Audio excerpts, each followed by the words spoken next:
Hey guys, how's it going? Hope you're all doing well. I hope you guys are having an incredible week so far. Good news, I am basically almost 100% healed from that random month and a half long allergic reaction I told you guys about. Now it's at the point where all my skin is just like really that really damaged layer of my skin is just kind of drying and falling off, and I'm like, okay, I'm fine. I'll be a snake for a couple days over what I went through that the past month. That was so crazy. So we are feeling great. Lots coming up. Good to see you guys again. And today we're just going to have a little chat about dream work and what that really means in relation to our daily life and how to work with our dreams when we are feeling more stress because of work, because of life, because we don't want to do extra things when we're tired from our day. Like, how do we balance life and all of the chaos that comes up with life, and how do we still like honor our dream work or stay connected to ourselves in that way? You're not alone. You are human. You are doing the best that you can, and I want you to know it's super normal to not be super into all of the juice of your dream work practice constantly all the time, like lucid dreaming and dream journaling every single day and doing all these induction techniques, like waking yourself up, and like those things are just extra. And a lot of these things are just tools that you can use in your dream work practice when it aligns. Like, even with dream planning, like I told you guys about, dream planning is a thing that you can do for your dreams, but it doesn't mean you have to plan your dreams every single night before you fall asleep. That's totally not how it works. It's really when the tool aligns, like when there is something we are wanting to discover through our dream work, when there is a question or a request that we have, when it makes sense. But don't feel like all of these tools that you've learned you have to use all the time. Hello, Greg, no worries at all. You were just in time. We were just getting started.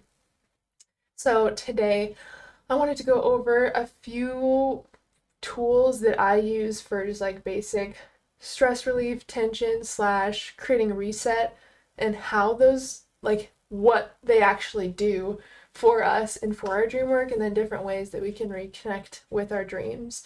What is up? How's it going? Nefertiti, I just yeah, you just made a post in the group the other day. How are your dreams going? I hope that you are doing well since then. Thanks for joining. Good to see you.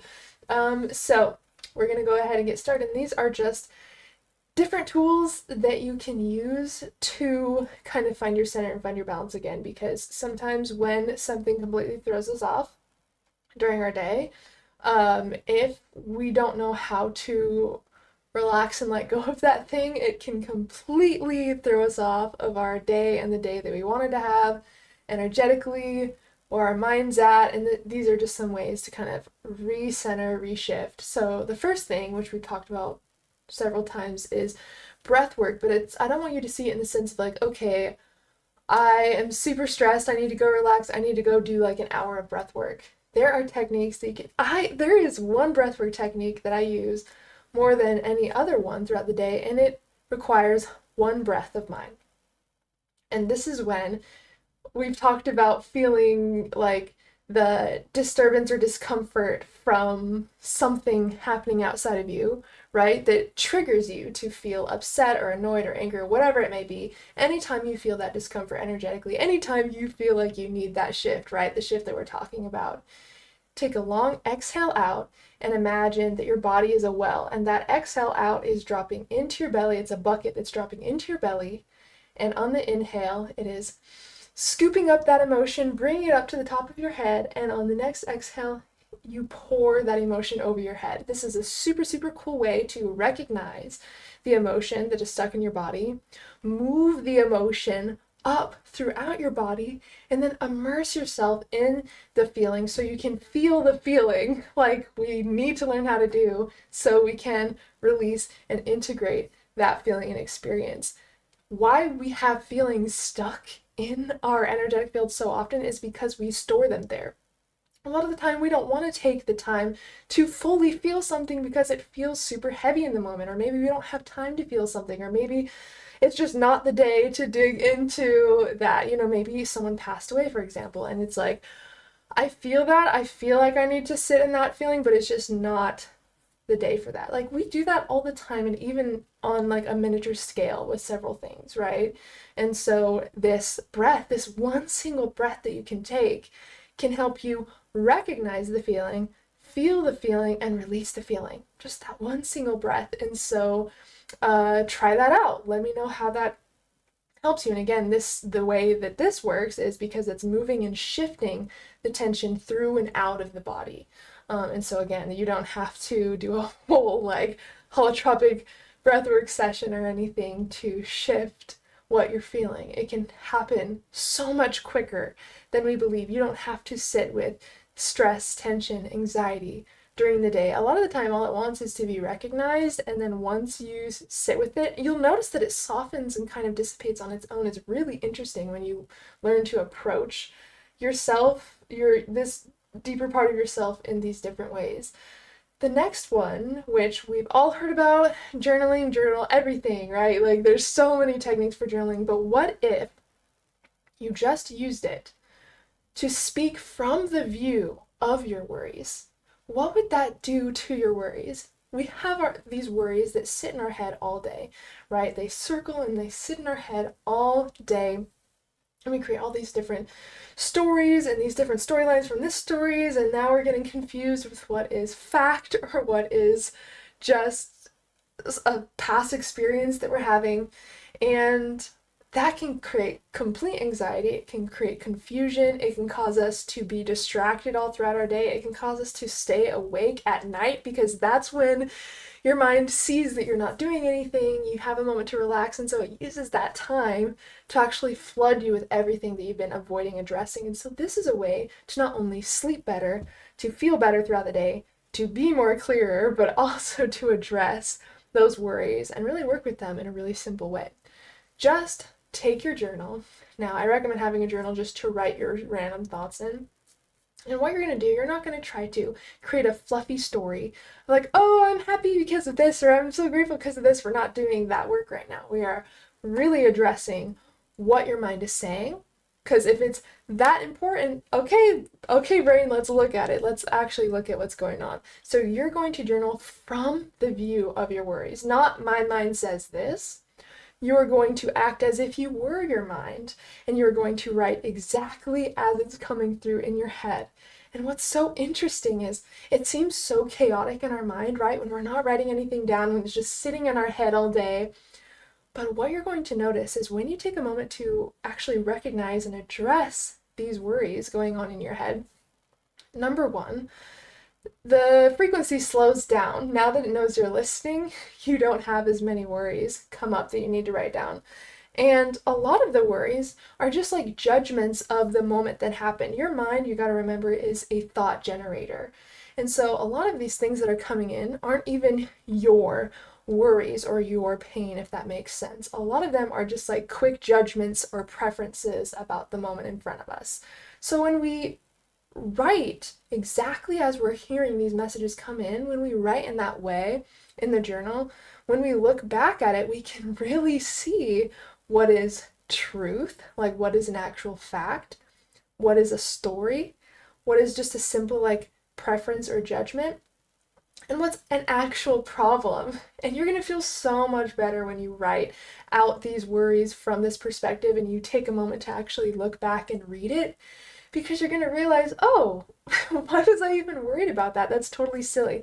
Or you can see an instant solution to your problem now that you actually have the problem, quote unquote, out on paper, and you can look at it from a different point of view. Or you'll see that it's not even it's so not a problem that you're able to neutralize those feelings immediately and show your mind another perspective of the situation. I promise you that is the key to completely unraveling and dissolving your anxiety. I am someone who has had chronic anxiety my entire life, like severe panic attacks. And those started when I was 13. Like really soon after I turned 13, I was just getting and I could feel it when it was coming on, but there was no way that I knew how to stop it or anything. It kind of started as like an internal feeling, and then maybe it started as like just random thoughts, like maybe I'm just out sleeping over with a friend, or maybe I'm out to dinner or something, and it's like a really good happy moment, but it's like a part of my brain would recognize that and be like, oh, it would be a really bad time to have anxiety, or it would just create all these thoughts that were so generated with like fear that didn't even seem like mine, and it just like was paralyzing. Like I could not function with this anxiety, and I was so like a slave to it because I had no idea how to stop it. And once I feel it come up, it's just like I can't explain to you how a severe like panic attack feels, but it literally feels like you're gonna die. You literally feel like you're having a heart attack, you're having all of these, and of course panic attacks and anxiety is different for everybody, but it felt so intense, and I had no idea how to stop it, and it made me feel crazy because also at that time I didn't know that I wasn't my mind. So when we're thinking these things, we get scared, we feel fear, we're like, we just want it to stop, and little do we know that's like repressing those feelings inside of us, and that shows our mind, oh, these thoughts seem to be scaring you, so we want to do our best to avoid these. So I'm going to keep sending you more thoughts like this so you can learn to avoid them. So it's this weird relationship that we have with our brain where it's trying to protect us, but we don't know that what it's doing is out of its natural program to survive. And so we like play this game with the brain where we're like constantly stuck in this anxiety cycle. And I promise you, this is the way out. I had severe anxiety all the way up until like last year. And even when I moved to Washington this year, I've never lived out of my home state before or anything like that. And I had a ton of anxiety just randomly come up that I had to work with for like months following moving here. And I promise you the way to break that anxiety cycle, I promise you, and the overthinking cycle is to first step back into the witness self and know that you are not those thoughts. Your mind is a thought generator, and it's taking these judgments and preferences with what's happening in the present moment and relating them to your past experiences, your memories, your pain, your beliefs, your thoughts. And so that's why they feel so personal. It's because your mind is using information that is already in your brain to try to relate these things that are happening as like problems or like things that are going to repeat things you've gone through, and it creates all this anxiety and fear. And I promise you, if you start journaling from the viewpoint of your worries, you are going to totally dismantle your anxiety, because all that your anxiety is looking for is awareness, a space to be expressed, and for a voice to make sense of the judgments and the thoughts that it's throwing out. Your mind has no idea what it's talking about. It doesn't have its own set of like likes or dislikes or beliefs, right? It has every single opinion or like viewpoint possible. And you know that because your mind will like play both sides when it's having an argument in your head, right? Oh, why did I do that? I shouldn't have done that. He probably thinks this of me. Oh no, but what if he thinks this of me instead? It's like that voice is constantly talking to itself, and it doesn't have like a set way to see the world. And that's where you can come in, and that's where we can begin to choose our perspectives, choose our thoughts. And that will eventually become wired in. But to work with what's already wired in and to dismantle that and to unwire it, we first want to see what's replaying in our mind.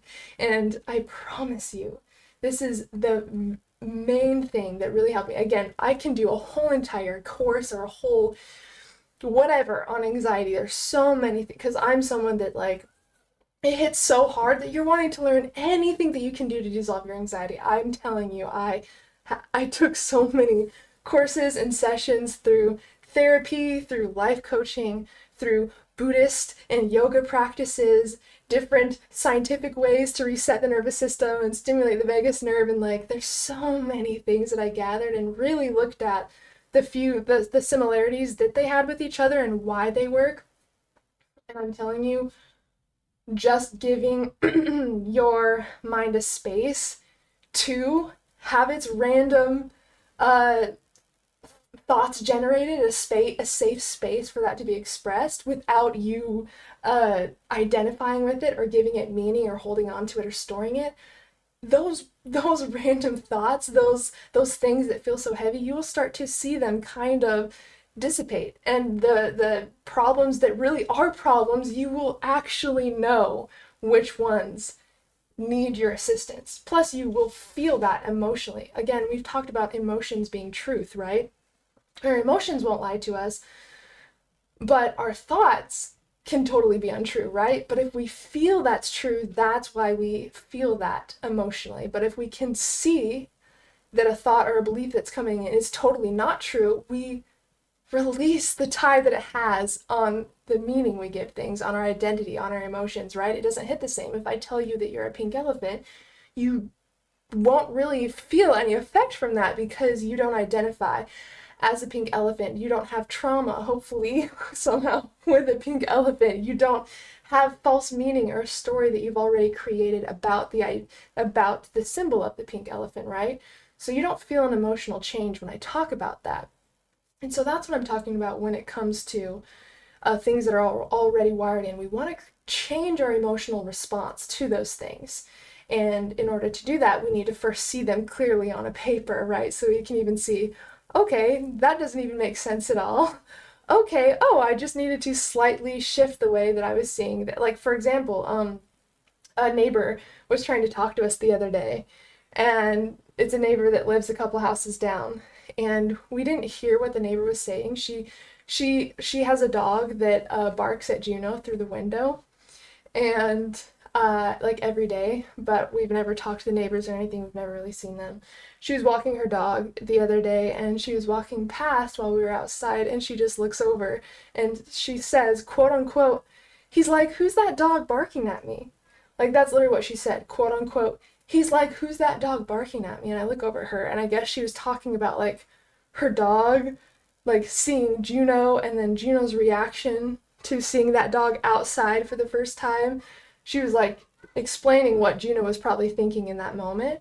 But that was the first thing, that was the first and only thing she said was, he's like, who's that dog barking at me? And then we look up, and before we even realize what's happening, she's like, come on, they don't want to talk. And she just like rushed in, and I'm like, wait, was she talking to us? What was going on?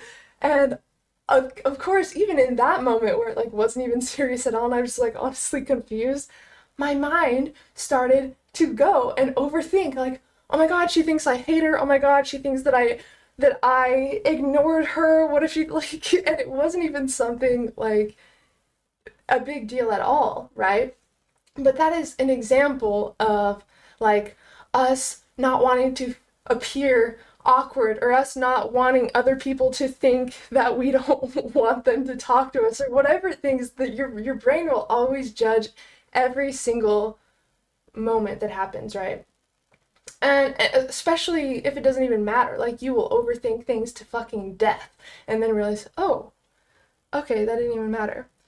I think it was just yesterday, she was out and we just waved, and she waved back and smiled, and it was literally like, I don't even know if she processed the first situation that we all had in the same way. Like, she couldn't have even, maybe she didn't even think anything of it. Maybe she said, oh, come on, they don't want to talk or something, because we were like in the middle of gardening and we looked at, like, in that moment where she waved back and smiled, all of the worries that I had previously completely died away. And that shows you we spend so much time overthinking, overfeeling things that don't even really have meaning in our lives. And the only reason they hurt is because we give them a false identity.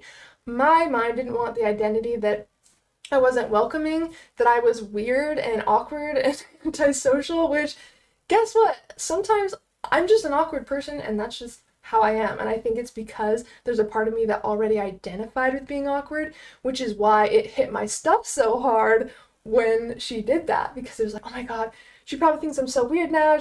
It was stuff that was already in. And this is what I'm talking about. Anytime something from the outside, like, kind of upsets you or triggers something, it's because there's already something within you. It doesn't mean that it's true, but maybe it's a meaning that you already had, or an identity that you already had on some level, or something that you're working on breaking in your own experience. For example, like if you're working on overcoming social anxiety and you feel like you had a moment of awkwardness in a social situation, that's going to hit much deeper than someone who like is super extroverted and never thinks about that stuff, right? It's going to feel completely different. And so really just like, and again, it feels so heavy because of the way we're seeing the situation. And that's where you can come in with the beliefs or the thoughts that are already wired in. How do you actually want to think about that situation? What do you actually want to believe? And that's the new meaning that you give it. Like, I promise you, the past programs, the programs that are already wired in, like, the only reason they're wired in is through repetition and because you worked with them so much. Even if it wasn't on an unconscious level, the only reason they're so wired in is because you use that information with repetition and emotionally felt it on some level. So you can do it again, but with this new thought. And I'm telling you, this is so helpful to me because anytime my mind just starts, I will literally say, who says? Or where's the evidence that that's true? And I promise you, my mind never has the fucking evidence. And I'm like, why didn't I start questioning my mind years ago? Because like the moment my mind would think something, I'm like, oh God, oh no, what am I gonna do? My whole life's like, oh my God, this must be truth because I thought it. Like, why do we think that? And I started to see the neurosis in my mind when I literally started to just question it. Who says that's how it works? Like, for example, I do lives every Monday. Shit comes up. I'm a female. There's a lot of time throughout the month where I don't feel good. Like, literally half of every single month, I don't feel good because of my cycle or because my cycle's resetting. And hey, guess what? That's just something I gotta work with. And there's times where I wanted to reschedule my live stream on Monday when I wasn't feeling good. But I identified it so hard with like me not working hard enough that I literally would feel guilt for needing to reschedule my stream. Now that was fully because of the meaning that I gave it, and I chose my schedule. So this should show you that like we're the ones that sets up like the parameters for us to like walk in, and then we get upset that we're quote unquote having to walk in this way. It's like, no, bro, you set up the road, you built this road to go this way. And so once I told myself, shit comes up, and if I honor how I feel, I will show up way more fully for my audience, and plus they probably don't even care. Like, I'm probably the main one stressing about this. A lot of people watch my streams on the replay, and that's totally fine, but it shows me like, oh, I'm the only one that feels this strongly about this. And if I need to pivot or change things for things to be more effective, guess what? We can do that in our practice. And so journaling really shows you the other side of your mind, the other side on those stories that we believe are facts. Just start asking fact or story. If you want to simplify it, anytime a judgment comes up, anytime anything like that, just say fact or story. Or what else could be true? That's one that I really, really, really, really, really, really love, because we have so many situations where we really judge ourselves after, oh my God, they probably think this, they acted like this, so they for sure think this about me. What else could be true? They had a whole day ahead behind them also.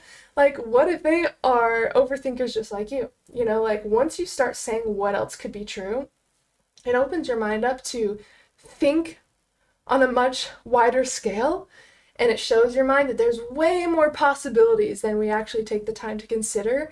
And you'll notice a lot of those fears and worries kind of die away. And another one that I love, again, there's so many questions that help me with this in journaling, but what am I making this mean? Or what am I making this mean about me? You'll realize a lot of the things you struggle with are because of the meanings that you give it, like truly, truly, truly. And once you start to question everything, you're going to realize everything, literally everything is paid from our past and our pain and our experiences. Like every single thought that comes in, obviously it's like a random thought generated from the moment, but you got to keep in mind that our thoughts, our mind is connected to our brain in the sense where it's pulling information from our brain and it's using that in its random thoughts that it generates, right? That's why it's really important to catch the judgments and stuff that your mind makes, because that's how you can rewire your brain. Catching the thought as soon as it comes in and replacing it and leaving it on that note. And just doing that over and over every single time it comes in. And I promise you, even in the first week, you will notice a difference. And it gets super fun, especially when you're like, okay, I'm super fucking stoked. Like, this whole week, I am going to really notice my thoughts. And anytime a thought comes up about this thing, I'm going to replace it with this thought. And I promise you, that thought is going to come in way more times than you believe. Like, you're like, oh my god, I never realized how fucking crazy my mind is until I actually started to watch what it's doing when I'm not trying to control what it does, you know? And then you just, like, dedicating to noticing when you have a specific type of thought come up, you will notice it. Again, we've talked about deciding what you want and allowing that subconscious filter to actually help you and help you find what it is you're looking for in your environment. The same applies here. If you say, okay, I'm going to notice anytime I have a negative thought about myself, or a negative thought about work, or a negative thought about my ability, or whatever it is that you're working with, I promise your subconscious mind will you will immediately see it as soon as it comes in. And that is half the work, is the awareness. And then obviously when you notice it, it's easy to replace it. And then eventually, like, you'll be able to replace it with feeling and actually feel that it's true. And then it will become a true belief that it's true. And it sounds crazy, because when you have a wound or a pain point that you're trying to work through, it's hard to see the other side of it. But I promise you're going to wake up one day and realize, holy shit, I am way farther along on this one thing than I thought. Like, I already can feel the difference in my body, or when I look at myself in the mirror, you know? There's so many ways to rewire the person that we are. And I just want you to know you're not stuck with any of the bullshit or the baggage or the garbage that you feel you deserve for some reason, which you don't, or that you feel that you've had to hold on to, which it's safe to let go now. But I just want you to know it's not your fault for the things that we have stored and repressed, and it is safe enough, and it is possible to change who you are now and what you think and what you believe. And again, I know I rant, I know there's so many things that I talk about when it comes to all this, and I plan to make a course, like, on anxiety and worthiness, and I have so many course ideas. I have 3 currently that I'm working with, but there's just so many things with all of this that light me up, and there's so many, I just really want it to make sense to you guys. And so if there's any questions that you have, or if you're looking for a specific process of rewiring a thought, I know we've talked about it in several different ways, but please let me know if you're looking for a more structured process. And I'd so love to do like a workshop or a course or something on any of the stuff that we're talking about. Okay, so that's what we're wrapping up journaling. Okay, so that is exactly what I mean by my rants throughout my talks. Hello, Lucid Mystic. I forget your real name. I hope Washington State is treating you well. I'm still in Spokane. Hello, Jacob, and my name is Haylee, and thank you so much. I've been loving Washington. It is a dream. We're gonna go camping for the first time next week, I believe, or the week after, hopefully when the heat wave dies down a little bit. But I am loving Washington, dude. It is seriously a dream. A dream. Greg, oh, amazing. Which styles do you like the best, Greg? Do you have any styles of breath work or anything that you'd like to see on breath work in the future? Because I know we've done like a handful of different breathing exercises, ones that are more like in depth than others. But if there's a specific style or anything that you like, I would love, and I know we used to do them all the time. Yeah, like the longer, maybe we'll have to do that, we'll definitely do them in some live streams, and maybe sometime we'll have to do like an actual breathwork workshop in Zoom or something. And then yeah, because I miss doing that too. Yeah, I haven't been in your chat room in a little bit. Yeah, it's good to see you. I was gonna say I haven't seen your name for a little bit. I hope that you've been doing well. How's Spokane treating you?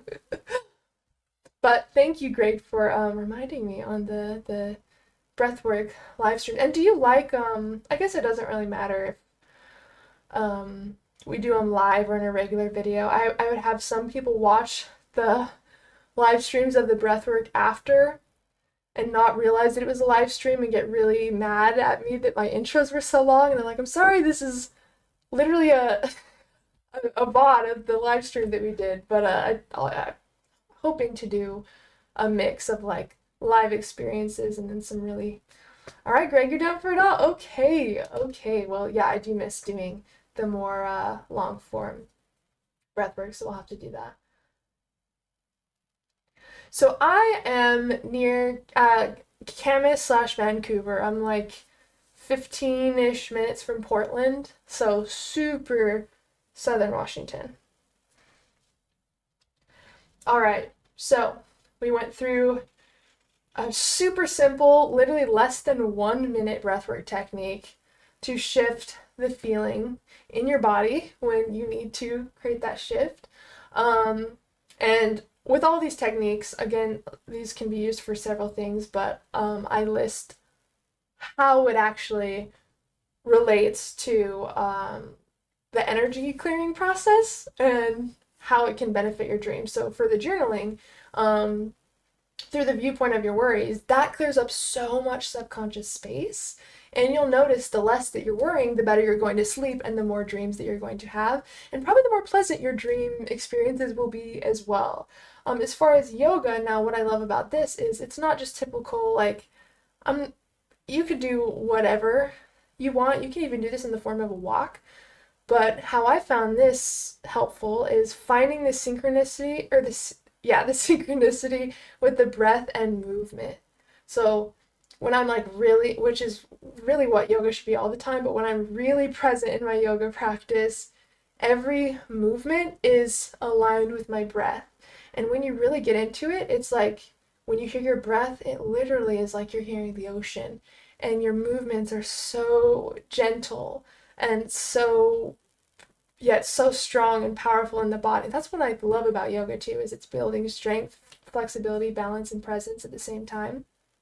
And just using this as a presence practice or an energetic reset, like we're talking about, especially if it's for stress relief, you don't need to focus so much on like the muscle building or like power yoga or like it's really just taking a moment to yourself and finding a way to allow your breath and movement to synchronize in whatever way that makes sense for you. Again, you can do that on a walk, which is really beautiful, like walking so slow that every inhale or every exhale, however you want to do it, is aligned with your steps. And again, really, dreamwork practice, especially with lucid dreaming, it does lead us to just living more present lives. That's probably the main way that you can create not only like dissolving overthinking by bringing presence into the moment, but creating natural lucidity as well. Even above like the induction techniques that I've done, lucid living techniques have allowed me to have more lucid dreams than anything else. Especially because just when you get used to looking at things more closely, you're more likely to notice the tiny little subtle things that are off. Like I daydream a ton in waking life, and I feel things so deeply. I don't even know how to explain it.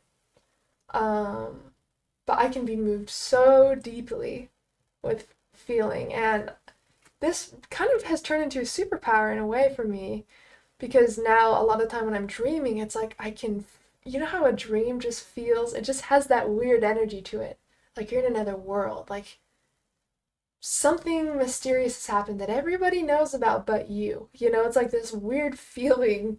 It's so hard for me to explain, but it's kind of the feeling you get a lot of the time before you actually realize you're dreaming. That like weird, odd, interesting Twilight Zone feeling.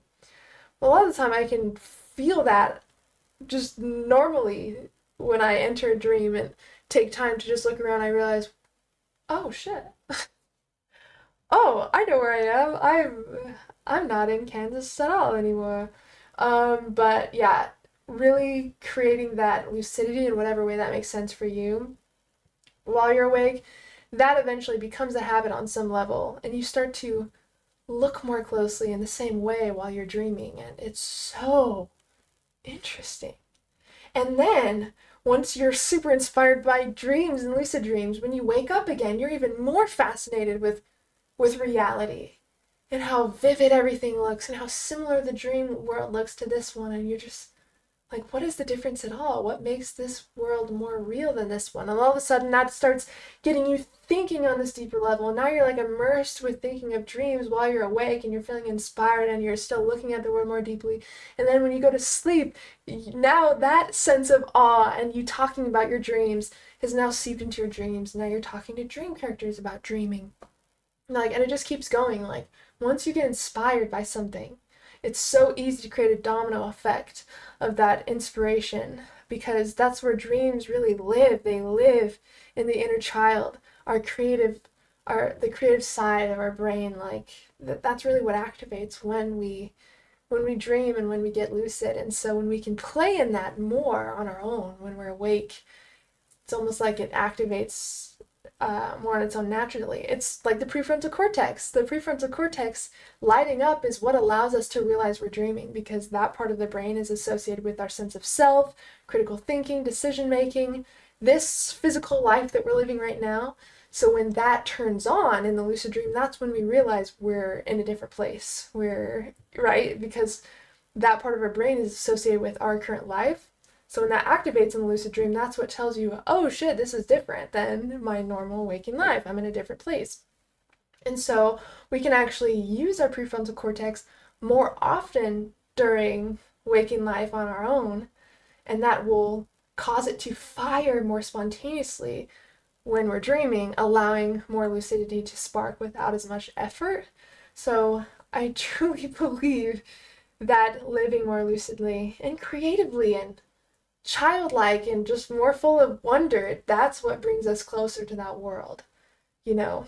And it's kind of cool, because it's almost like maybe the point of dreamwork and lucid dreaming is to allow us to live more fully and to explore all these different beautiful sides of ourselves through these archetypes and our desires, and exploring our fears in a beautiful wonderland, which we wouldn't have been able to approach our fears in that way in any other sense. It's just like, I don't know, it's like dreams are constantly trying to bring us back to our truth.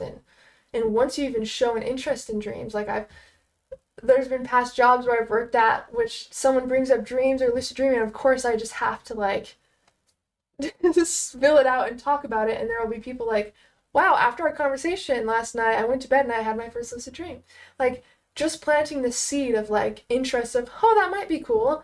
Your subconscious is like, oh my god, they're ready to explore themselves on a deeper level. Let's go. All right, it's just like something inside you activates. Something inside wants to speak with you, wants to show you that there is something deeper.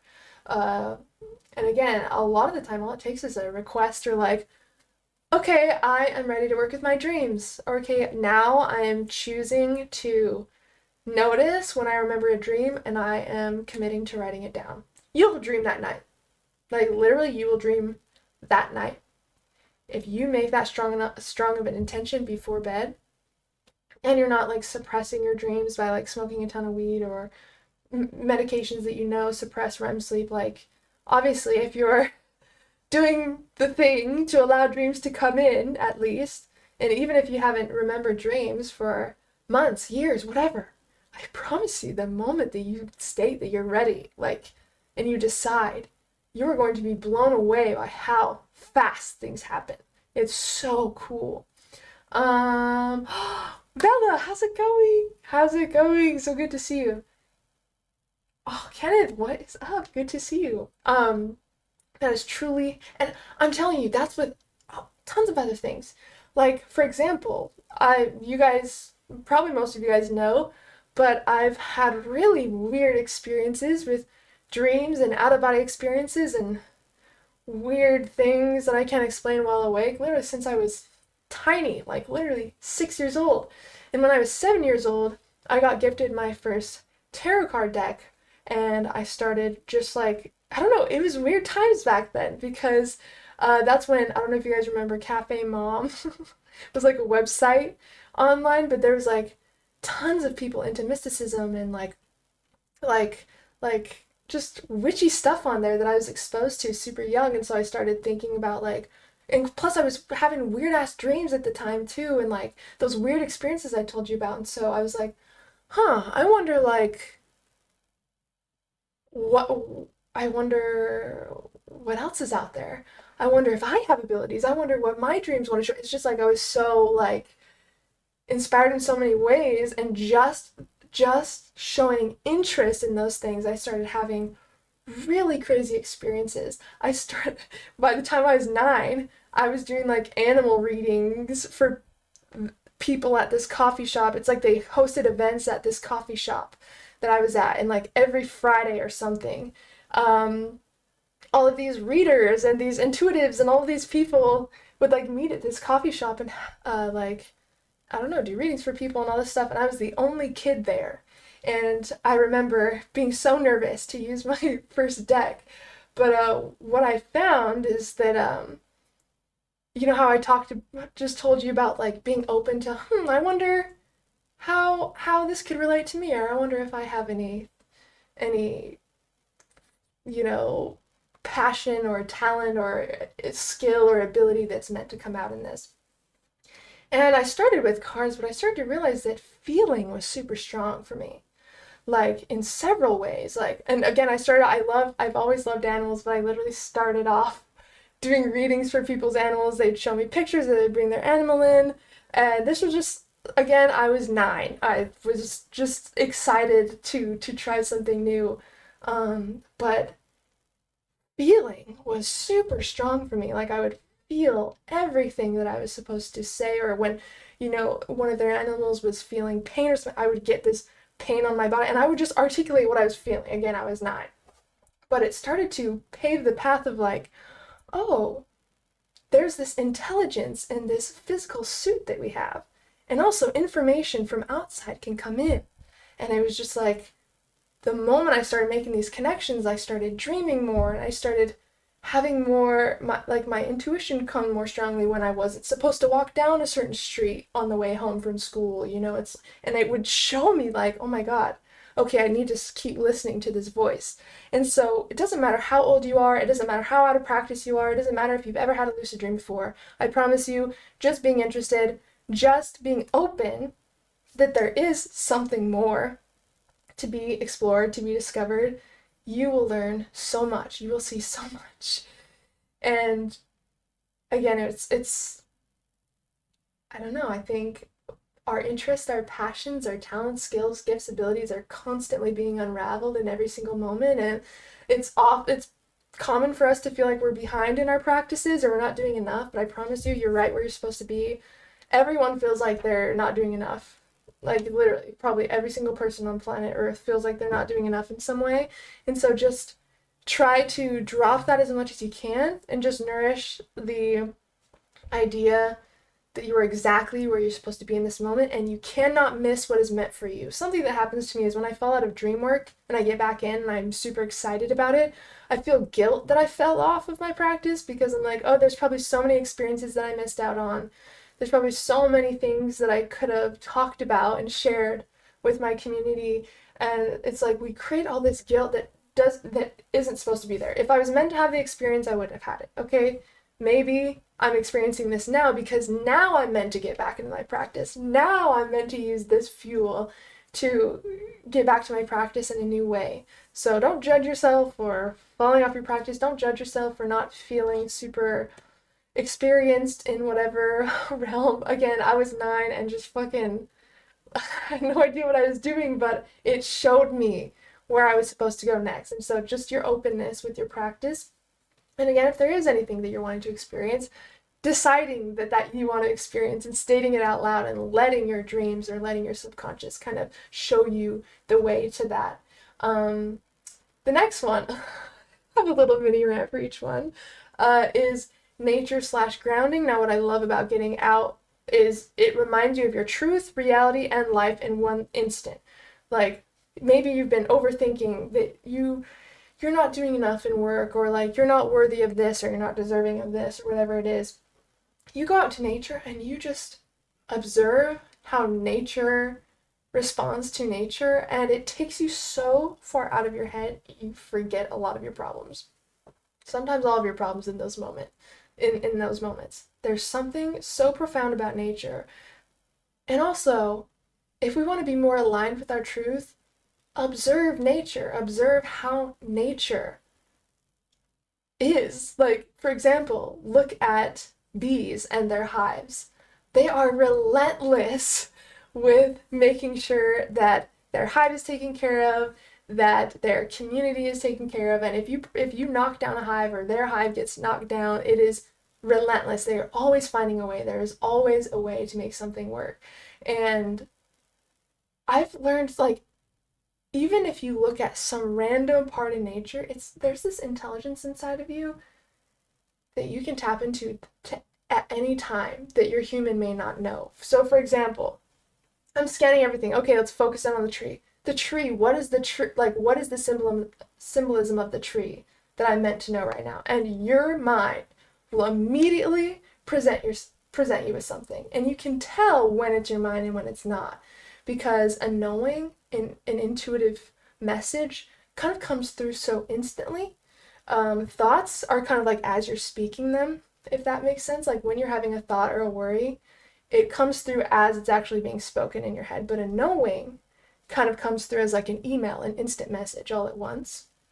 And a lot of the time it's attached to that feeling.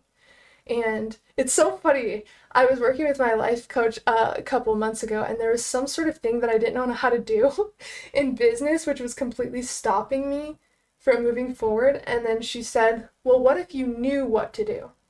What would that look like? What if you had a magic wand and you did know what to do next? Guess what, girl? I fucking knew what to do next as soon as she said that. It is so interesting. So truly know that you have the answers. And a lot of the time when it comes to getting information out of our own self, it's almost like a Google search. You have to word it with the right keywords to get the right information. And so I just wasn't asking myself the right questions. But as soon as she said, well, what if you did know what that looked like? I immediately knew. So if you're feeling overwhelmed, if you're feeling like you're not where you're supposed to be, just go outside for a moment. And what's interesting is, did you know that listening to even a couple minutes of bird song or bird noises, it resets your nervous system for the entire day. It literally resets your nervous system and it affects you for the entire day. The reason is because it's our kind of primal instincts. Where there's birds chirping, there are not predators, and there's a part of us, our primal brain, that recognizes that. And so when we hear bird noises, we instantly have this feeling of safety, and it literally resets our nervous system, even if you were listening on a phone, even if you're listening to bird noises on a phone for a couple minutes. So test that out. Again, these are all, if you're just joining or anything like that, we're talking about different ways to relieve stress, tension, anxiety, and how that can actually help you feel more connected to your dreams. Because there's so often that we are not doing dream work because life gets in the way and we feel super stressed with different things happening, and that's totally valid.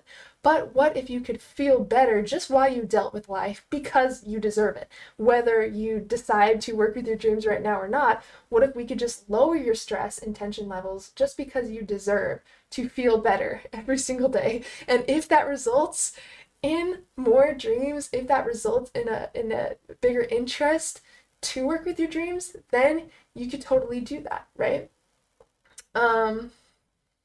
I'm not sure I understand your question. Can you explain? Look up blowhive, beehive that you turn the knob to drain out honey from below. Whoa, really? Oh, that's kind of sad. It's so crazy since I've been in Washington, though. There's so many more bumblebees here. There's so much more life. We have raccoons and squirrels living in our backyard that I've been feeding, and oh my god, I'm having a lot of fun.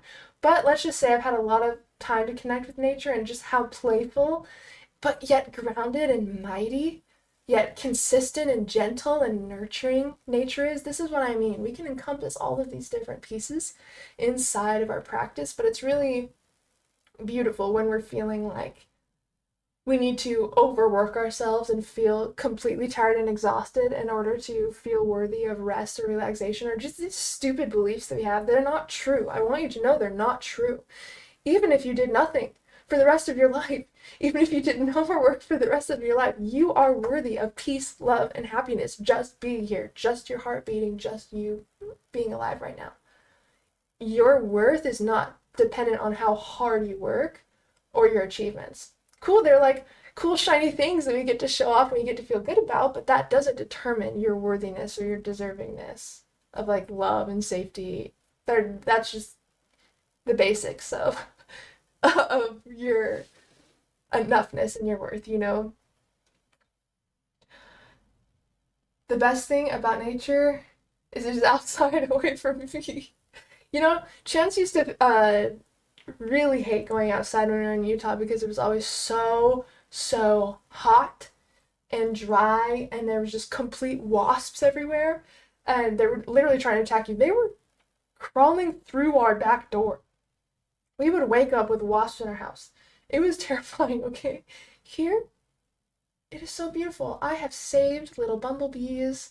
I have like I've been in these crow groups because there's tons of crows out here, and so there's tons of ways that you can like befriend crows and bring them offerings, and they remember faces. Like once you befriend a crow, it's like a lifelong friendship.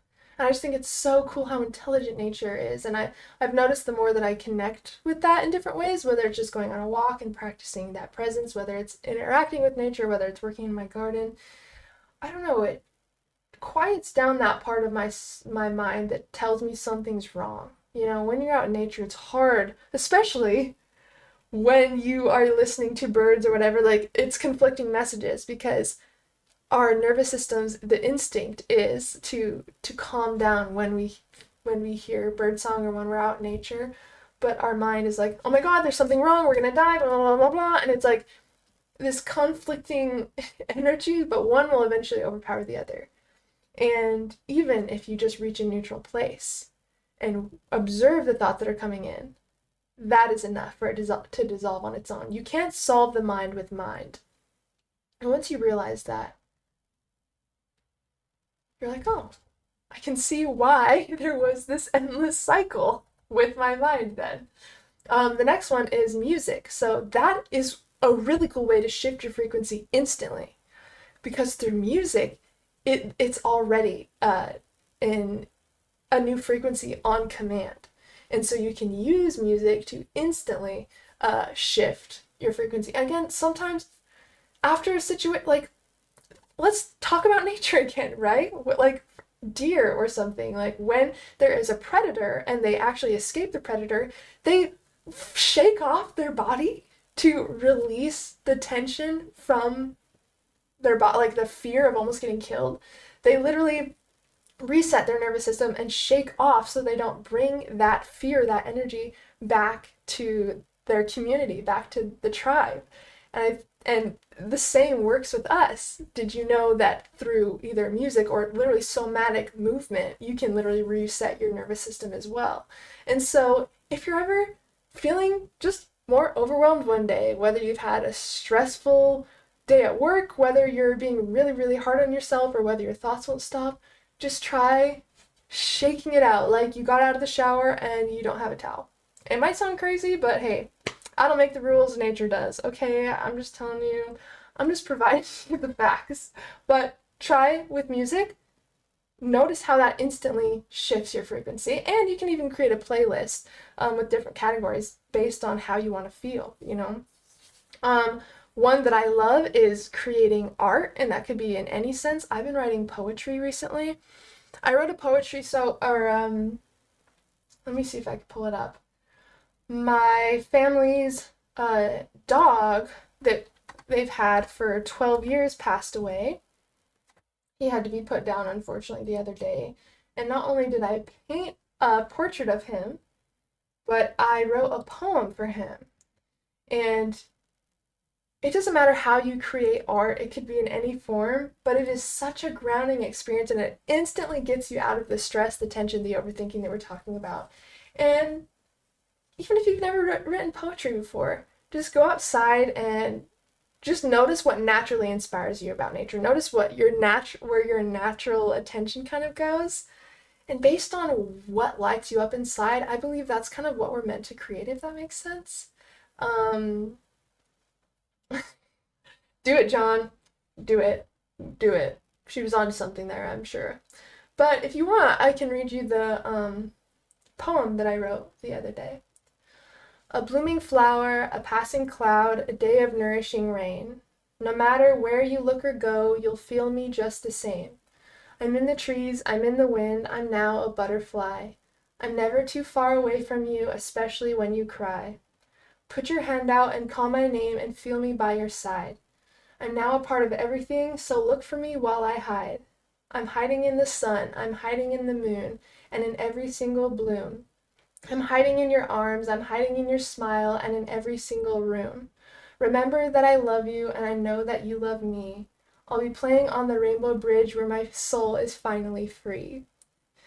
And that took me over a day to write because I couldn't get that last line.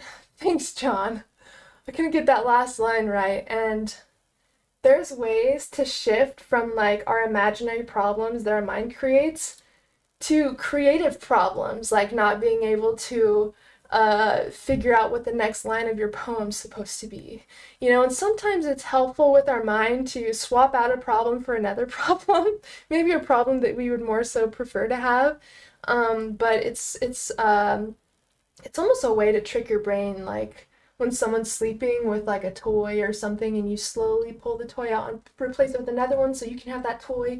This is kind of what it's doing. It's like the brain loves to focus on problems and it loves to try to solve things. And so, hey, give your brain something to solve. It doesn't know the difference. Like, literally, it doesn't know the difference.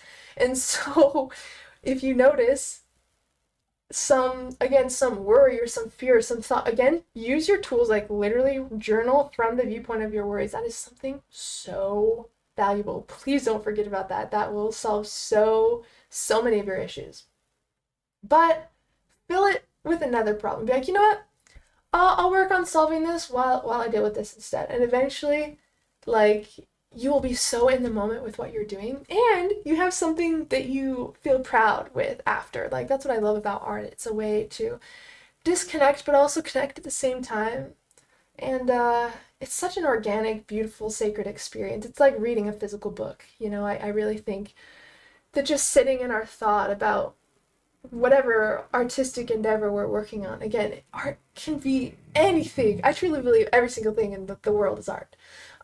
But again, your brain just wants to solve something. And sometimes if we give our brain too much space, like if we're not filling our space with the right things or in the right ways, sometimes it can just, like, my mind was so obsessed with like healing the hives, right? Healing that allergic reaction until it went away. And as soon as it went away, it's like, okay, what else can I now focus on since that's fine?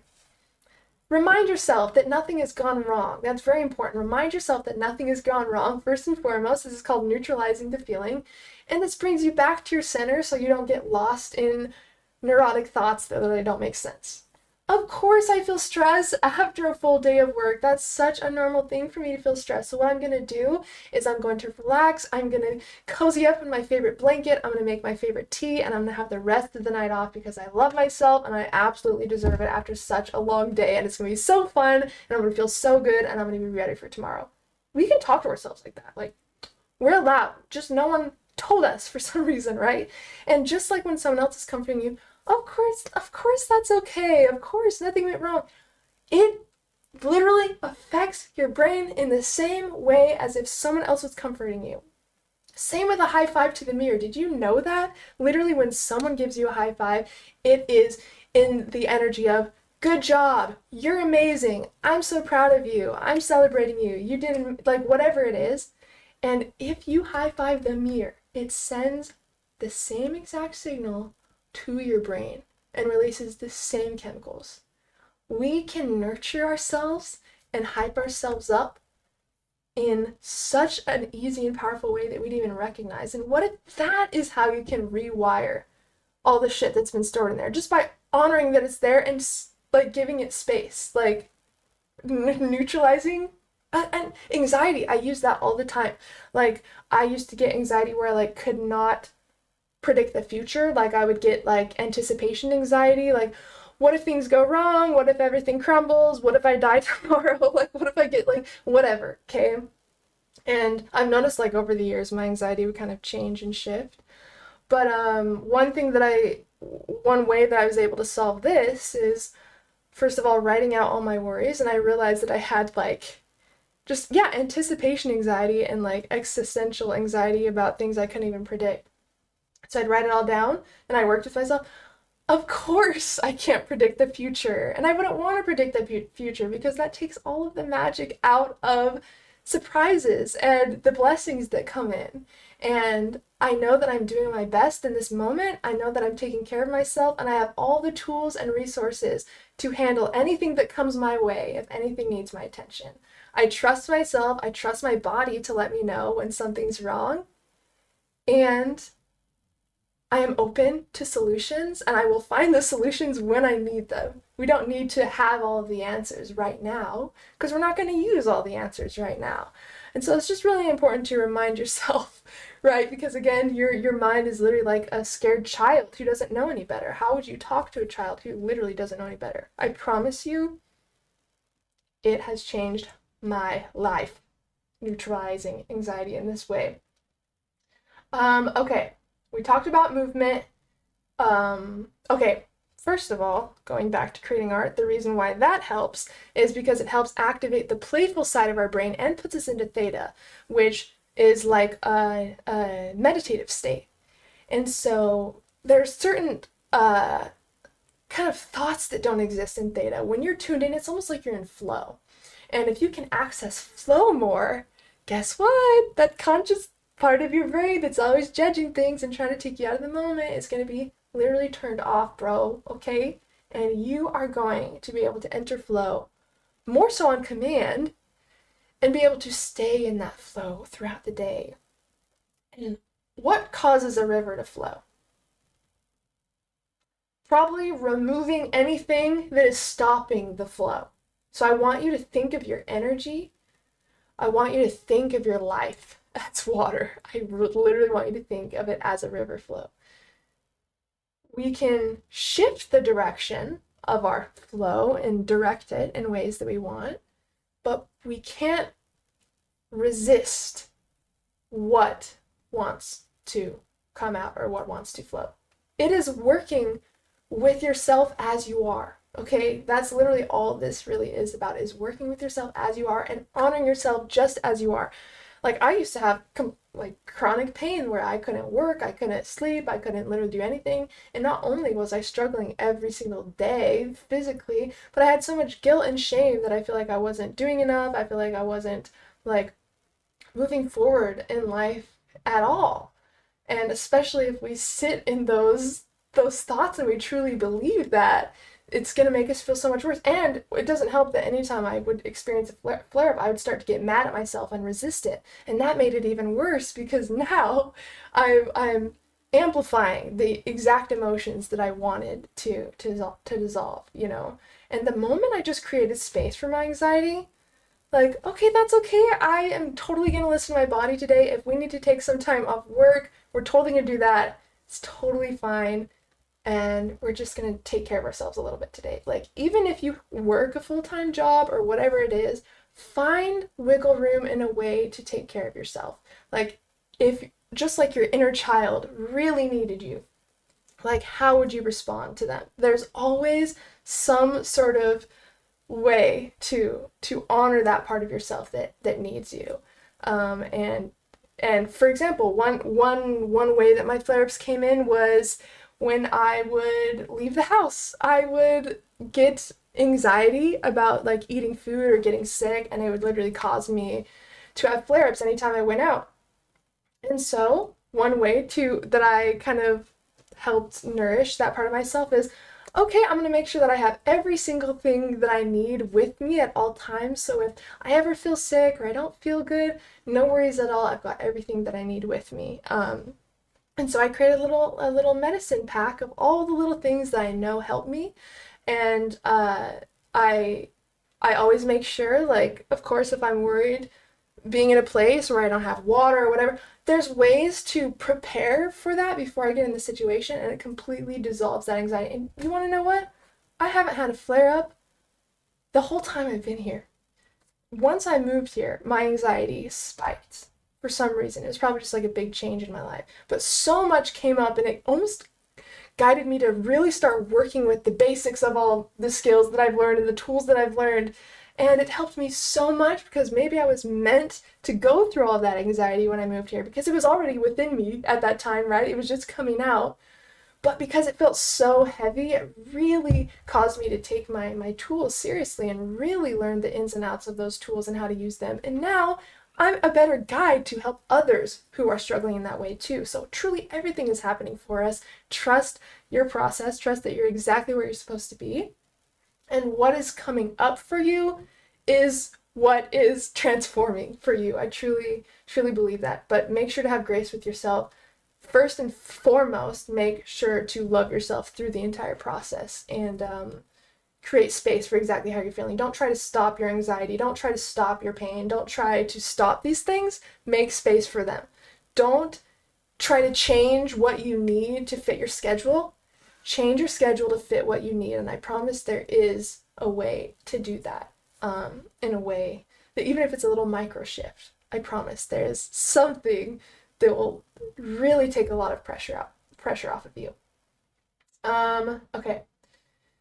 Let me see. Okay, the last one that I have for you, besides movement and somatic practice, we already talked a little bit about that, but the reason why physical movement is good is because it sheds energetic tension and it causes a nervous system reset. So if you ever feel stuck in stale or stagnant energy, moving, like literally, I was just jump roping the other day because something, it was like a copyright claim on my channel. It's like a false copyright claim on a video that I worked all night on. And it was a false copyright claim for like 5 seconds of my entire video. And now I can't post it for 30 days over something that like should have even happened. And so I was just kind of annoyed about it. Guess what, bro? I did some jump roping. I spun some poi. I repotted some plants, and I was fine after. And in that time, my brain presented me of several reasons why it's totally fine and not a problem at all, and maybe why it's a positive thing. Like, there's always a little magical lesson or gain or win in every single moment, even if it seems like super annoying, super frustrating. Again, we always, in every single moment, we want to find either the lesson or we want to find either the win or the gain, right? What win did we get from this situation? What did we gain from this situation? Even if it's the smallest thing. And if you can't find anything, if the situation totally fucking sucked, which is also probable, then look for the lesson in it. What did you learn? What did this teach you in some way? And that is the way to really not create more shit on top of all the stuff you're trying to unlearn and release. Because if your brain finds either a win, a gain, or a lesson from all of your experiences, it will see it as useful time. It will see it as a gain in some way, and it will be able to integrate and release the experience so it doesn't play in your head over and over. So you're not like, oh my god, I can't believe I did that, or oh my god, I wish I could go back and fucking do this situation because blah blah blah blah blah blah. This is a way to completely silence that noise. Find the gain or the win. If you can't find those, find the lesson in every single thing, okay? All right, very, very, very last thing is using a shower as an energetic interrupt, which is so easy. And even when I'm feeling annoyed and I don't want to shower because, girl, look at this. There's definitely reasons why I don't want to wash my hair in the shower, but there's days where I push myself to because I just energetically feel like I just need a reset. Maybe I'm super tired. Maybe I'm having a hard time focusing. I just don't want to do work and I'm hardly paying attention at my desk.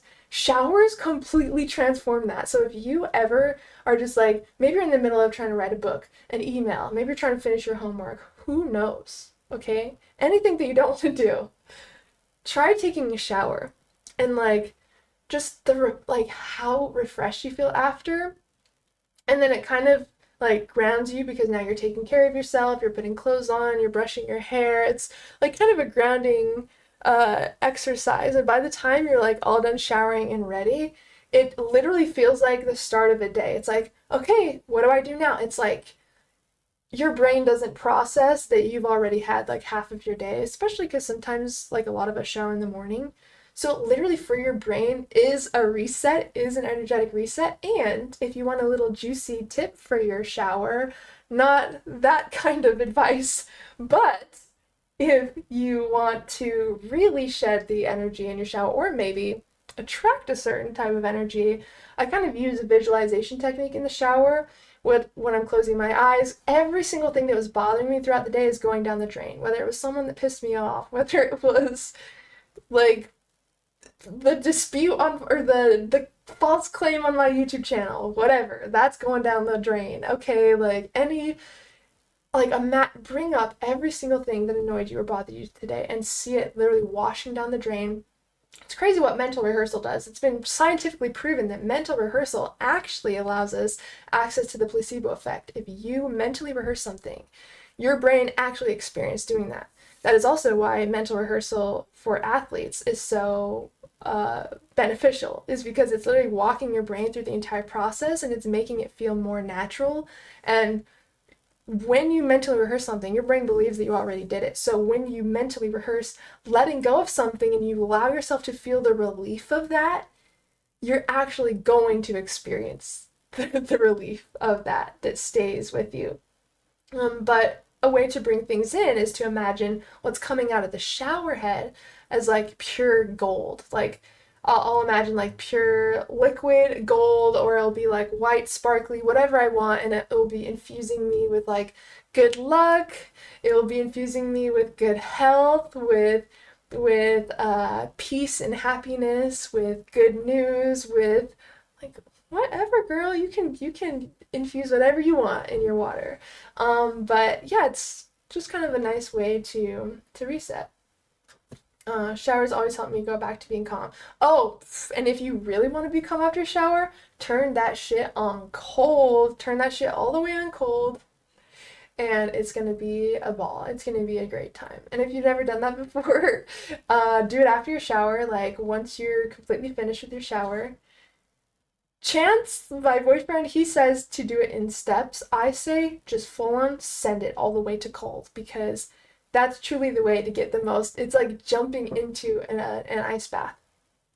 So once I'm all the way done, I'm like, okay, I'm gonna finish this shower in cold water, and I kind of feel a little bit nervous. I'm like, and after you feel proud of yourself that you actually did it. That's another benefit to doing this. But getting in an ice cold shower, even right after your shower, here's what it does. Here's at least a little bit what it does, because I don't want to keep it too long, okay?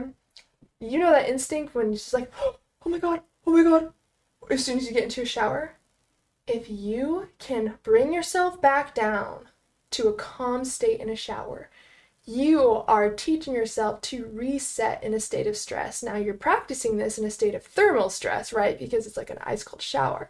But if you can use your breath to center your mind and come back to center after being shocked by cold water, you are going to build such a strong mental muscle to ground in stressful situations, to come back to your center and to reset your body without anything, like without any external anything.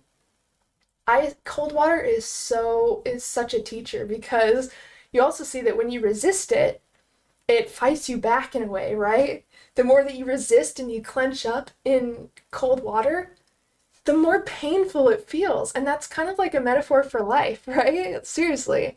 So what happens if we just allow ourselves to put our shoulders down, even if it's painful? I know I fucking hate the cold, okay?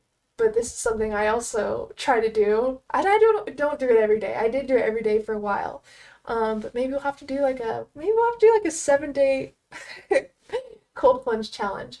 But in that feeling of just like tension, taking that breath and really getting yourself to draw out the breath and put your shoulders down, you're going to find something so beautiful in that cold water you did not find before.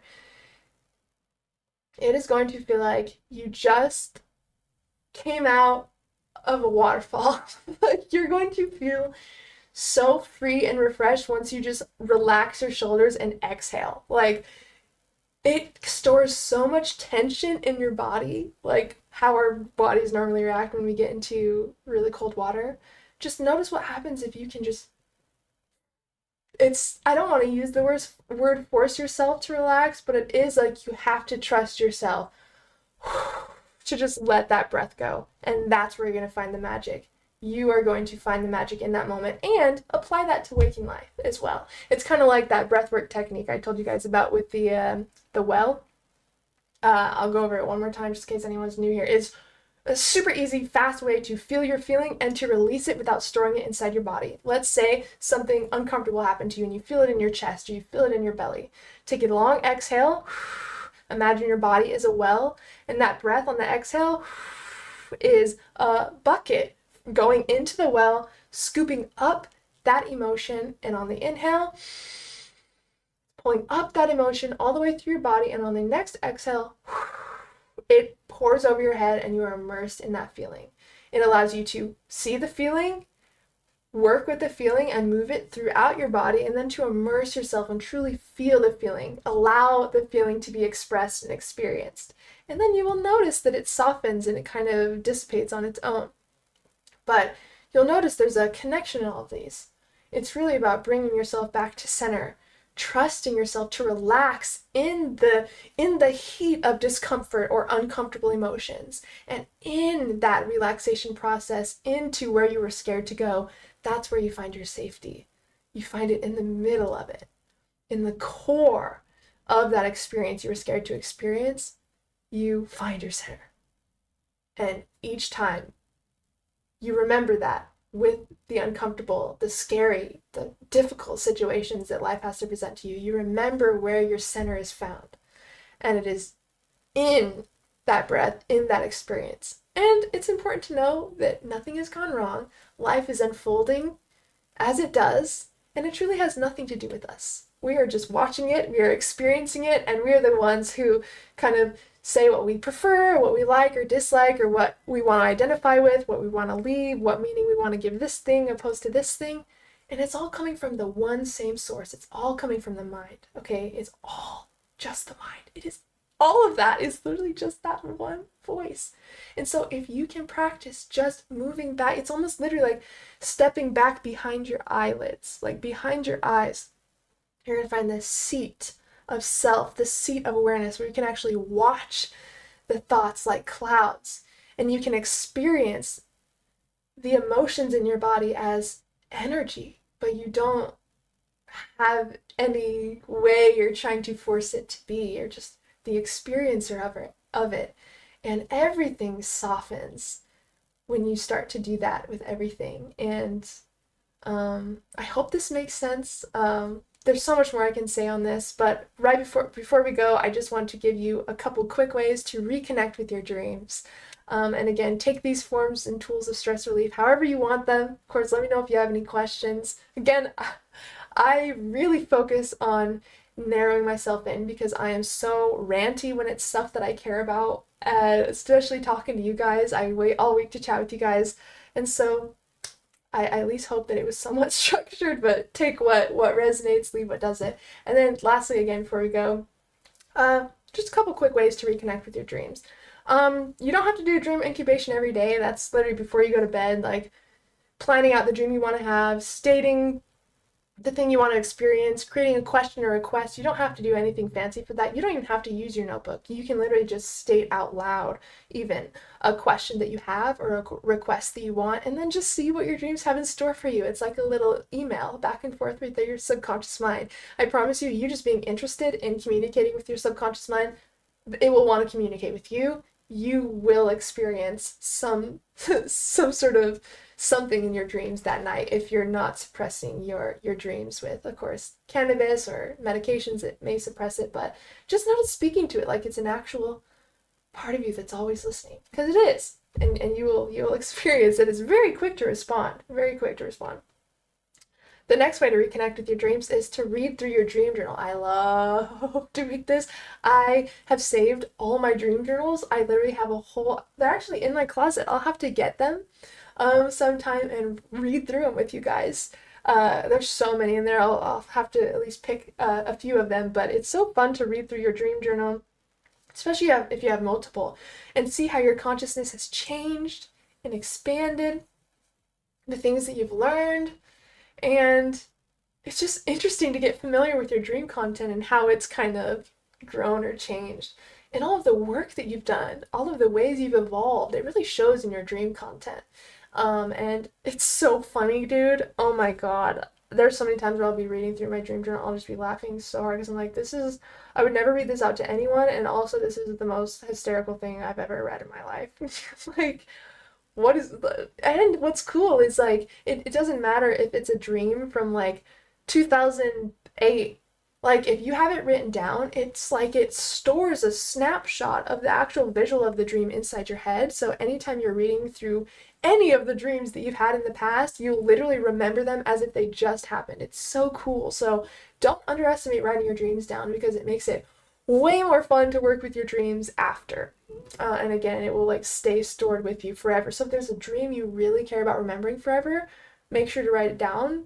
Truly, please make sure to write it down. And I promise you will always be able to kind of call on that or re-experience it. The next way to reconnect with your dreams is to tune into your dream self's consciousness right now. Dreams aren't just something that turns on when we go into a dream. I believe it's kind of a reality that's always happening, kind of like this one. And so that means that my dream self is also doing something right now. And it's just at specific times that I tune into that self and I kind of merge with that dream self. But it helps connect you to your dream world, to your dream self, to your dream space more when you daydream about it throughout the day. When you daydream about what that version of you would be doing right now or is doing right now. And just looking around reality and looking at how it's similar to your dreams. And even just doing this merging process with your thoughts, like, I swear to God, you will start to experience weird synchronicities from like things in your dreams just showing up in reality and vice versa. Dude, I'm telling you, it is so crazy. We do not have to try very hard to find this connection or communication. It's really using the power that we have with our thoughts and our feelings and our actions, like, that will kickstart a whole new world for us. But just start to daydream. Just start to play around with possibilities in your head. Just be Alice in Wonderland for a little bit. I promise you that way of like daydreaming and thinking about things really gets you far with with dream work, because I believe that part of of us lives in the dream world. It's really the essence of the dream world. And then the last thing is just making one new commitment to your dream practice that excites you, and make that the focus. You'll notice that like if you haven't done dream work for a while and you set like one new like habit or thing you're gonna do, you feel excited. It feels like a fresh new start. Like you're like, okay, I'm gonna go to bed early because I'm like stoked. Like when I first learned about reality checks and stuff, and like, okay, from now to like the end of the month or the end of the week or whatever, I'm gonna do reality checks every single day. You get so excited to do something new. Like, we are supposed to be doing that. And there's little simple things you can do where it won't be much more to add to your schedule, but they can give you that feeling again of like closeness and excitement and like, ooh, I'm creating a new experience for myself. Even if it is just asking your subconscious mind a question before bed these next 7 days, maybe just focusing on maybe there's one thing you're trying to solve in your waking life. Maybe there's like a simple problem you're trying to solve, or like a new perspective you're trying to create on the situation. Or like me, maybe you wanted to know how to still use your K-cups if you don't have a Keurig because it broke, and you need your dreams to help you figure out how to use those K-cups. Like, doesn't matter what you need help with, your subconscious will help you, I promise. And so yeah, maybe that could be your new commitment. It's just before bed, I'm gonna fall asleep with one intention or one request or one question, and then just write down what I experience when I wake up, you know? Can dreams be used for healing? Oh, yes, they absolutely can. That's kind of how my channel started was because I used lucid dreaming to heal what the doctors told me was incurable digestive issues, which was IBS, gastritis, esophagitis, ulcers, and I was coughing up blood. I was literally, how it felt every single day was like I had open cuts inside of my stomach, and it was like full of whiskey or rubbing alcohol or something. It was like that stinging, gnawing, like really sharp, stabbing pain constantly. And it was horrible. Absolutely horrible. And it really started when it started to progress, you know, when I was 13 and I really started to have really bad panic and anxiety. And we hold our fear and our anxiety and all of that in our stomach. And when we're in survival, all of our major organs shut down, our digestion shuts down, our sleep shuts down, like our body literally shuts down. And over time, our body's not meant to be in chronic survival or chronic stress. And so eventually that takes toll on the physical body. And the doctors told me that it was not going to be reversed, like that I would just have to learn to work with it and just to manage my anxiety as much as I could. And, you know, it was, you can only go through so much before you feel so defeated, but also so fucking angry at the same time. Like, there's going to be a way that I'm going to do this myself. Literally, since all of you are useless, since I've literally went to the best of the best hospital in this state, since I'm on all of these medications that just keep getting pushed on me, but yet no one's listening to me still. I don't understand, like, you know, why it's so, chronic pain is so horrible because it affects your everyday so heavily, but like, people don't listen to so many people with chronic pain or different chronic conditions. And so if you're struggling with any of that, I totally get it.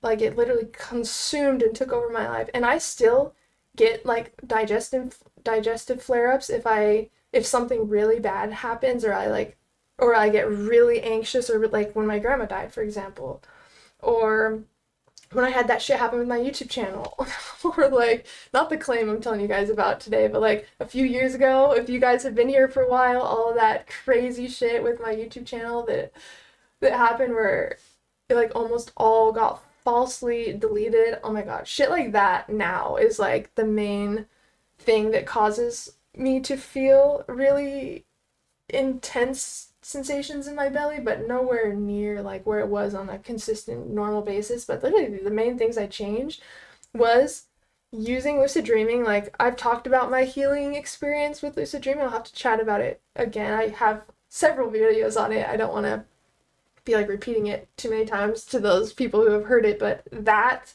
was really the thing that set me into like, oh my god, there's something to dreamwork, there's something to lucid dreaming, I have to tell somebody. And that's when I started my YouTube channel. It was after that experience. But outside of that, these tools that I'm talking to you guys about now, with learning how to actually feel a feeling and identify a feeling, we don't fucking get taught this. Like, no one teaches us this.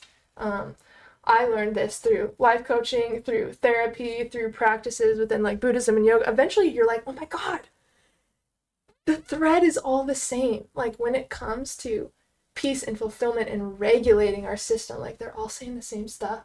And so, yeah, the stuff that I talked to you guys about in my videos and using lucid dreaming for exploring that healing was really what shifted me. Of course, anime girl, absolutely, absolutely. You're so safe here. And I'll have to make more videos on it of like techniques. I do have a why don't you email me? Do you have my email?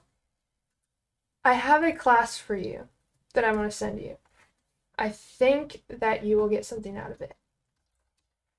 I'll send you my email. Type it here.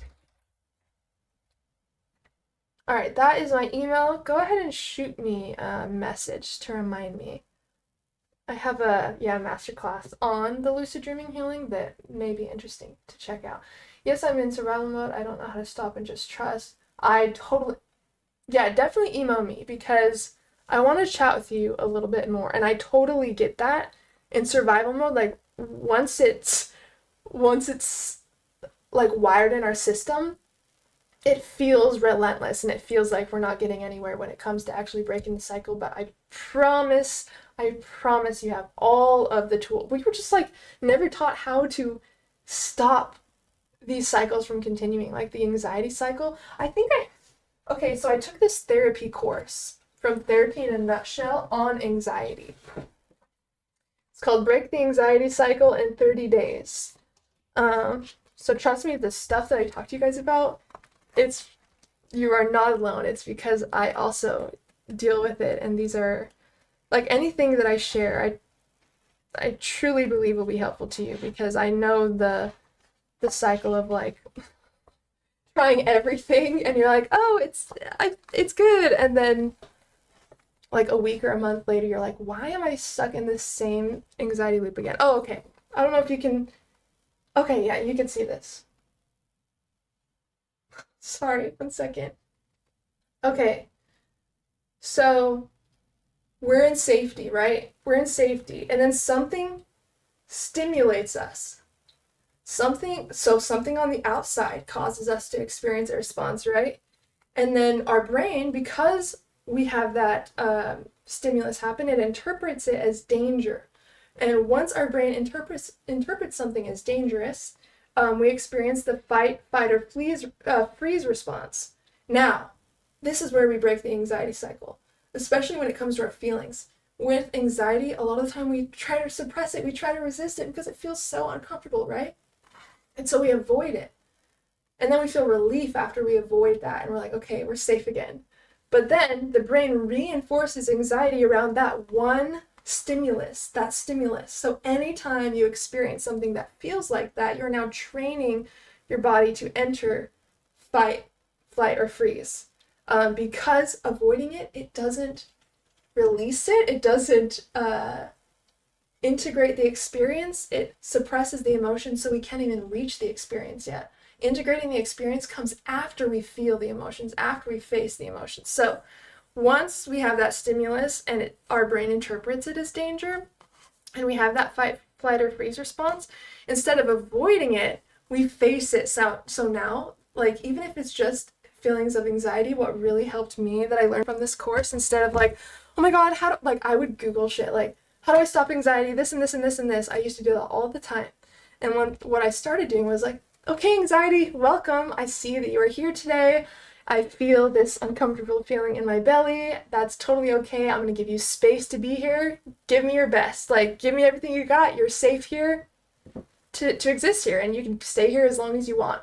And I'm just going to continue doing my things today, and you can come along with me. Like, you literally want to talk to it like a person that you're welcoming in to stay as long as they want. What that does, instead of like pushing or controlling the feeling to go a certain way, it gives it space where it's like can just be felt. And I'm telling you, like, we can feel feelings so much faster than I thought. Like, feelings that I avoided for years, I was able to feel even in like a minute. Like, and then you see the beauty in these emotions because you feel the effect it has on your heart and on your muscles, and you're like, wow, the fact that we even have a human body where I can like experience emotions in such a physical way, like grief. Have you ever noticed how actual grief, like when someone passes away, you literally can feel as if your heart is breaking, like physically.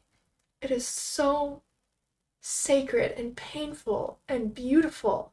And this is what feeling feelings has taught me, is like, wow, oh honey, like when all this time I was avoiding my anxiety, when I actually started to feel it, there was this tiny little part of me that was scared, and it made me want to nurture that part of myself and just give myself a hug. And that's when I realized there's nothing to fear, when I actually began to face the feeling. And like we said, in the feeling, in where we are trying to avoid, that's when you actually find the relief. We weren't taught that. And so when we face it, right, instead of the brain reinforcing the anxiety, when we face it, we experience a parasympathetic response, which is our nervous system actually resetting back to safety. Now, what we can do, it's kind of like I told you guys with the deer, shaking off the feeling of fear so it didn't bring it back to its community.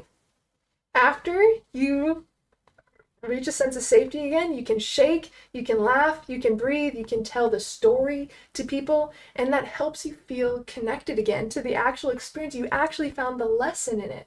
Now, tell the story, what it means by that is when you tell a story of something that happened to you, it signals to your brain that it's a past event, that we're now reaching safety because now we're openly talking about it in a different way. And so if you can even laugh about the experience that happened, shake it off, breathe, tell the story to someone, or allow yourself to connect to the experience, connect it to a lesson or a win or a gain, you will literally learn to break this anxiety cycle that causes it to start up without even asking us. Like, eventually, when we're so used to feeling something, our subconscious mind doesn't even have to ask us anymore. It just notices the response we had to it in the first place. And if we faced or avoided it, and then it uses that information next time a trigger comes up to determine how it should handle it, if that makes sense. So just know there's a science to anxiety. There's a science to overthinking. There's literally a process that we can do that can be repeated over and over. And so I would love to talk about this more soon, maybe next time or something, if you guys are interested. There's so much I can say on anxiety and how we can break that cycle. If it is something you guys are interested in, though, let me know. Especially if you're watching this on the replay, let me know down below, because obviously your guys' feedback and what I see you guys are drawn to, that helps me figure out what kind of content to focus on next.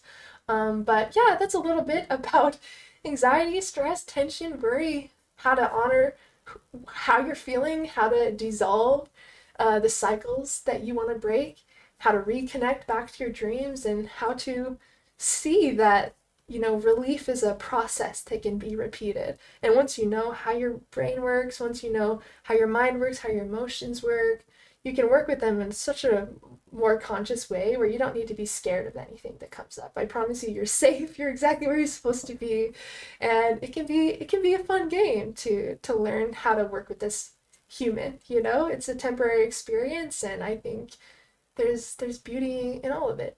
But I love you guys so much. I just need to, yeah, girl, absolutely. And please let me know how I can help. If you're in the Telegram group, I'm pretty active in there, so please feel free to post any updates, experiences, questions, or anything in there, and I'd love to chat with you guys. But yeah, I'm so excited you guys got to hang out with me. Thanks so much for joining. We'll be live this upcoming Monday at 5 p.m. Pacific time, unless you hear differently from me. Again, I don't usually post the updates too often on YouTube. I usually do it in the Telegram group, so if you want to be the first to notified if there are any changes to the streams or anything, then yeah, just join the Telegram. I'll give you guys the link. But yeah, you should be seeing me this upcoming Monday.